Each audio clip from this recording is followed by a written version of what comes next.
കഥ നഗരത്തിലെ ഊടുവഴി തേടി. രചന ശ്രീ N.G. രാജേന്ദ്ര പണിക്കർ. അവതരണം മാലതി M.R.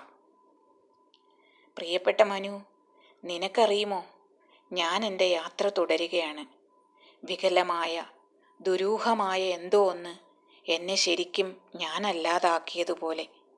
ക്രുദ്ധമായ ഈ മൗനത്തിൻ്റെ പുറന്തോട് പൊട്ടിക്കുവാൻ ഞാൻ പണിപ്പെടുകയാണ്. നിരത്തിലൂടെ വണ്ടികൾ മരണവേഗത്തിൽ ഓടുന്നു. ഹൃദയഹാരിയായ ഒരു തുണ്ട് കാഴ്ചകൾ പോലും എങ്ങും കാണുന്നില്ല. എത്ര നേരമായി ഈ കല്ലുബെഞ്ചിൽ ഇരിക്കുവാൻ തുടങ്ങിയിട്ട് അറിയില്ല.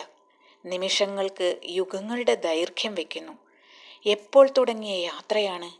എത്രയെത്ര മനം മടുപ്പിക്കുന്ന കാഴ്ചകളാണ് കണ്ടത്. ഒന്നും വ്യക്തമല്ല. ഉള്ളതെല്ലാം ഉള്ളിലൊതുക്കി പതഞ്ഞു നുരഞ്ഞു പൊങ്ങിയ പ്രക്ഷുബ്ധമായ മനസ്സിനെ അടക്കി എത്രയെത്ര വഴികൾ താണ്ടിയാണ് ഇവിടെ എത്തിയത്.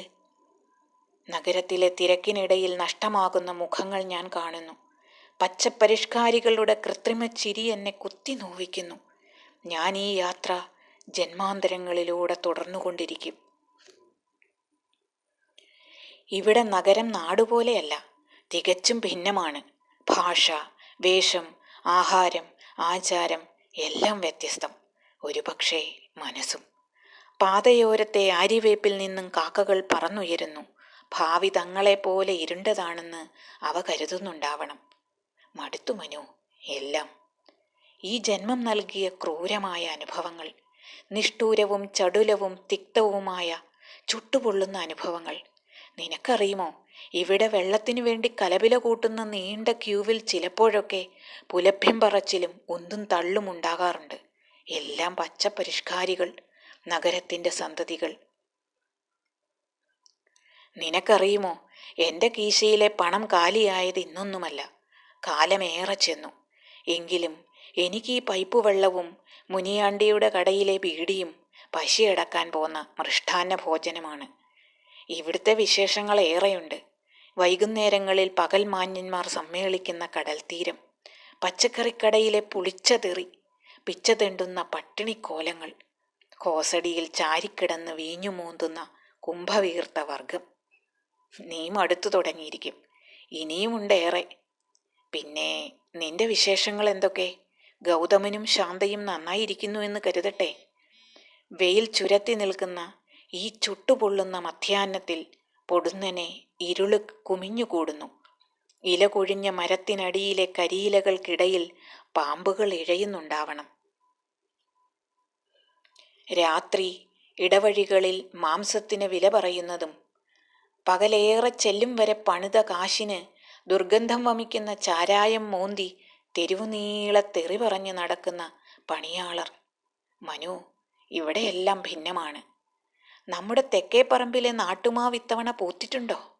ദേവേടത്തി നിനക്ക് കണ്ണിമാങ്ങ അച്ചാറിട്ട് ഇത്തവണ തന്നുവിട്ടോ? ആട്ടവും പാട്ടും കളമെഴുത്തും കാവിൽ വേലയും എല്ലാം കഴിഞ്ഞിട്ടുണ്ടാവുമോ? അതോ ഒക്കെ എൻ്റെ തോന്നലുകളാണെന്ന് വരുമോ? ഋതുക്കൾ താളം തെറ്റി ശ്രുതി മീട്ടുമ്പോൾ സമയം എനിക്ക് അന്യമാവുന്നു. വസിഷ്ഠൻ്റെ താടി പോലെ നരച്ച ആകാശം, കൂടെത്തുവാൻ വെമ്പുന്ന കുഞ്ഞിക്കിളി തള്ളപ്പക്ഷിയെ കൂകി വിളിക്കുവാൻ തുടങ്ങിയപ്പോൾ ഞാൻ അമ്മയെക്കുറിച്ച് ഓർക്കുന്നു. എനിക്കെല്ലാം അറിയാം മനു, എന്നിട്ടും എന്താണിങ്ങനെ എന്നല്ലേ? പക്ഷേ നീ കരുതും പോലെയല്ല ഞാൻ. നിസ്സഹായനാണ് തികച്ചും. പ്രകൃതിയുടെ നേർത്ത കലമ്പലുകൾ, കാട്ടരുവിയുടെ നേർത്ത തേങ്ങലുകൾ, അണ്ടകടാഹത്തിലുള്ള ജീവന്റെ തുടിപ്പുകൾ ഒക്കെ ഞാൻ എന്നിലേക്ക് ആവാഹിക്കുവാൻ ശ്രമിക്കുകയാണ്. ജനിച്ചു വളർന്ന നാട്, കുടി, കളിക്കൂട്ടുകാർ ഇവരെയൊക്കെ വിട്ടകലുക. അത്രത്തോളം അഭിശബ്ദമായ മറ്റെന്താണുള്ളത്? ഒന്നും മനഃപൂർവ്വമായിരുന്നില്ലല്ലോ മനു. ഒരപ്പുരയിൽ മാംഗല്യത്തിന് ഭാഗ്യം സിദ്ധിച്ചിട്ടില്ലാത്ത പെങ്ങന്മാരുടെ ചുടുന്ന ദീർഘനിശ്വാസം എൻ്റെ മുഖത്തേൽക്കുന്നുണ്ട്.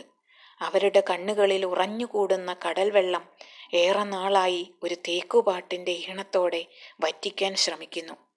മനു, ഞാൻ അശക്തനാണ്. എൻ്റെ കൈകൾ അതിനു പോന്നതല്ല, അവ ശുഷ്കമായിരിക്കുന്നു. മനു, എനിക്കറിയാം അമ്മയുടെ കയ്യിലും കാലിലുമുള്ള ചങ്ങലപ്പാടിൻ്റെ ആഴം എത്രത്തോളം കൂടിയിട്ടുണ്ടാവുമെന്ന്. ഇവിടെ ആ കുന്നിൻ ചെരുവിലെ പാറയിൽ കത്തുന്ന വെയിലിൽ നോക്കിയാൽ എനിക്ക് കാണാൻ കഴിയും.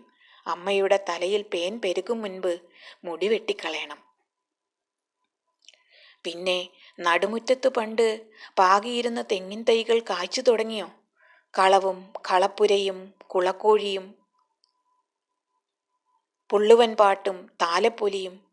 എനിക്ക് വയ്യ. ഞാൻ ഒന്നും ഓർക്കാതിരിക്കുകയായിരുന്നു. ഒന്നും. എൻ്റെ കുഴിഞ്ഞ കണ്ണുകളിൽ മഞ്ഞപ്പാട മൂടിത്തുടങ്ങിയിരിക്കുന്നു. നിരത്തിലെ കാഴ്ചകളൊക്കെയും അവ്യക്തമായി തുടങ്ങിയിരിക്കുന്നു. എൻ്റെ പണ്ടത്തെ ക്ലാവ് പിടിച്ച മൊന്തയും കിണ്ടിയും നീ വിറ്റ് പകരം സ്റ്റീൽ പാത്രങ്ങൾ വാങ്ങി കൂട്ടിയിട്ടുണ്ടാവുമില്ലേ? ഞാനും മാറ്റങ്ങൾ ശ്രദ്ധിച്ചു തുടങ്ങിയിരിക്കുന്നു. കൂടുതൽ ഓർക്കുവാൻ വയ്യ. ഇനിയൊന്ന് തളർന്നുറങ്ങണം. മനു, ഉള്ളിലൊരു കടലുണ്ട്. പ്രക്ഷുബ്ധമായി ഇരമ്പുന്ന വിഷപ്പാമ്പിനെ പോലെ ഭണമുയർത്തുന്ന തിരകളും ഒപ്പം അലകൾ ആഞ്ഞടിക്കുന്ന ഒരു കൊച്ചു തീരവും. തുടരുന്നില്ല. ഓണമോ വിഷുവോ വരുമ്പോൾ, ഗൗതമൻ്റെ പിറന്നാൾ ആഘോഷിക്കുമ്പോൾ, അച്ഛൻ്റെ ആണ്ടുബലി വരുമ്പോൾ എന്നെ ഓർക്കുക. അതുമതി, അതുമാത്രം. ഞാൻ യാത്ര തുടരട്ടെ.